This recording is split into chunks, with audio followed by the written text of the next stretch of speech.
ছাদের মধ্যে আমি এই বেগুন গাছটা লাগিয়েছি। একটা ক্যারেটের মধ্যেই একটাই বেগুন গাছ দিয়েছি। মাশাআল্লাহ, আমার বেগুন গাছের সাইজটা অনেকটাই সুন্দর হয়েছে।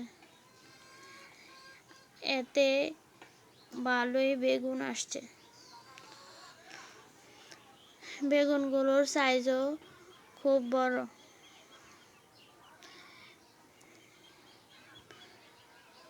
আমি বেগুন গাছে তেমন খাবার দেই না, শুধু সবজি পচা সবজির খোসা দিয়ে থাকি। এতেই আমার বেগুন গাছটা খুব সুন্দর হয়েছে। আমি এখনো পর্যন্ত কোনো সার ইউজ করি নাই। এরপরও আমার বেগুন গাছটা কতটা সুন্দর। ছাদের মধ্যে এভাবে বেগুন গাছ লাগিয়ে বেগুন সারা বছর খাওয়া যায়।